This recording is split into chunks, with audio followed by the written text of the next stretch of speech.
Okay, so ano 'tong mitral valve prolapse?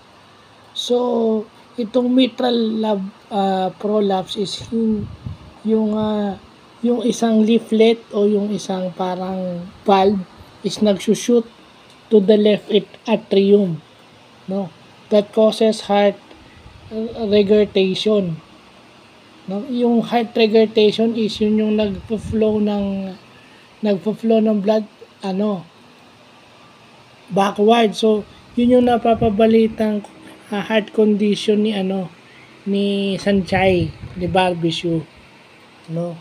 Reported na inamin niyang meron siyang mitral valve prolapse.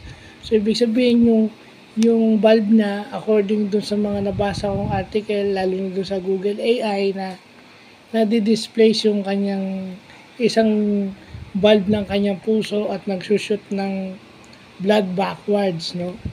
At kung bakit nagkukos ng epilepsy yun o ng seizures kasi hindi pa proven, pero ang isa sa mechanics nun is yung nagkakaroon na sila ng connective tissue disorder na pag nag-shoot backwards yun, nagta-travel sa brain at yun nagkokos ng cerebral ischemia.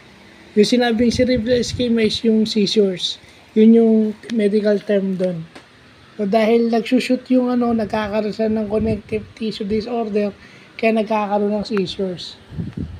So pag nagkaroon kayo ng heart regurgitation, lumala, which is kailangan lagi nagpapacheck up kasi pag lumala yun, kailangan ng surgery yan para magamot kayo.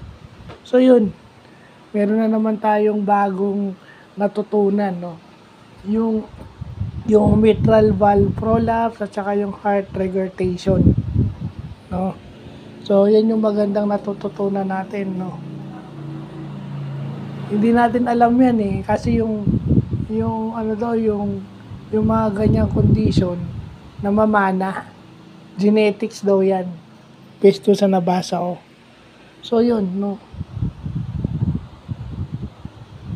Ay hindi mo talaga masasabi buhay ng tao yung kahit gaano ka kasikat, di ba, pag kalusugan mo yung tumira sa'yo, wala. Wala exempted pag health problem.